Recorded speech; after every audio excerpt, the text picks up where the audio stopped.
పుష్పరాజ్ ఊర మాస్ దండయాత్ర స్టార్ట్ అయింది. వర్త్ వర్మ వర్త్, పెట్టిన ప్రతి పైసా వర్త్.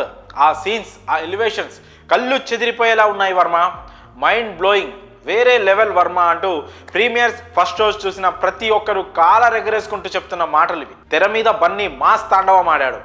జాతర సీన్స్, ప్రీ క్లైమాక్స్ సీన్స్ చూస్తే నేషనల్ అవార్డు కూడా బన్నీ ముందు చిన్నబోతుందని అభిమానులు కామెంట్స్ చేస్తున్నారు. ఫైర్, వైల్డ్ ఫైర్ లా ప్రపంచమంతా పుష్పరాజ్ మ్యానియా కొనసాగుతోంది.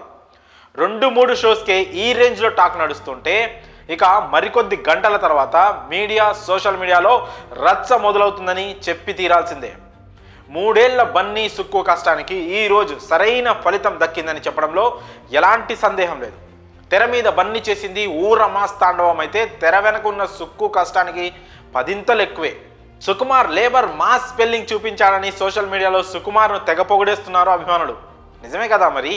ఈ సినిమా కోసం బన్నీ, సుకుమార్ ప్రాణం పెట్టి పనిచేశారు. సినిమాలో హీరో బన్నీ అయినా తెర వెనుక రియల్ హీరో మాత్రం సుకుమార్. ఆయన చెప్పింది మాత్రమే బన్నీ చేసి చూపించాడు. బన్నీ ఏ సీన్ ఎలా నటించాలి, ఎంత ఫోకస్గా చేయాలి, ఎంత ఇన్ డెప్త్ ఉండాలి అన్నది ప్రతీది ఎంతో క్లారిటీగా సుకుమార్ చేసి చూపించారు. ప్రతి ఫ్రేమ్లోనూ ఇద్దరి కష్టం కనిపిస్తోంది. హిట్స్, ఫ్లాప్స్కు అతీతంగా గౌరవాన్ని సంపాదించే దర్శకులు చాలా తక్కువ మంది ఉంటారు. అలాంటి వారిలో సుకుమార్ ఒకరు. కొన్ని ఫ్లాప్ మూవీస్ సైతం సుక్కు మార్క్ ఏంటో చూపించాయి. కొన్నిసార్లు ఫ్లాప్ టాక్ వచ్చిన సినిమాకు కూడా వాటిని మాస్టర్ పీస్ అంటూ నెత్తిన మీద పెట్టుకున్న వాళ్ళు ఉన్నారు. అది సుకుమార్ మార్క్ అంటే. అలాంటి దర్శకుడు మాస్ కమర్షియల్ సినిమా తీస్తే ఎలా ఉంటుందో రంగస్థలం, పుష్ప 1, ఇప్పుడు పుష్ప 2 నిరూపించాయి. పుష్ప 2ని ఓ యజ్ఞంలా భావించి పనిని తపస్సులా స్వీకరించాడు కాబట్టే ఈరోజు ఈ రిజల్ట్ను అందుకున్నాడు. క్రియేటివిటీ ఎంతున్నా, ఎంత గొప్ప సినిమా తీసినా కమర్షియల్గా ఆడకపోతే ఆ కష్టం వృధా అవుతుంది. అయితే అలాంటి క్రియేటివిటీకి కమర్షియాలిటీతో మిక్స్ చేస్తే అద్భుతాలు సృష్టించవచ్చు. పుష్ప 2నే దీనికి నిదర్శనం.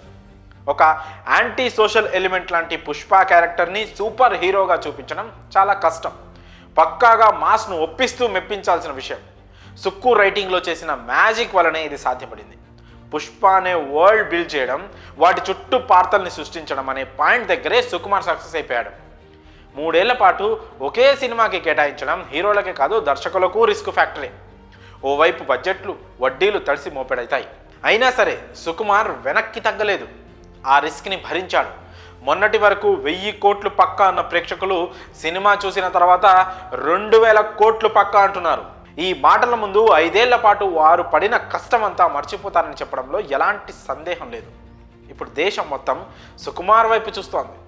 రాజమౌళి తర్వాతి స్థానం ఎవరిది అని ఆరా తీసే వాళ్లకు సుకుమార్ ఓ ఆన్సర్ అయ్యాడని అభిమానులు కామెంట్స్ చేస్తున్నారు. తెలుగు సినిమా స్థాయిని సుకుమార్ మరో లెవెల్కు తీసుకెళ్లాడని నిస్సందేహంగా ప్రతి ఒక్కరు చెప్తున్నారు. మరి ఈ విషయంపై మీ అభిప్రాయాలను కామెంట్స్ రూపంలో తెలియజేయండి.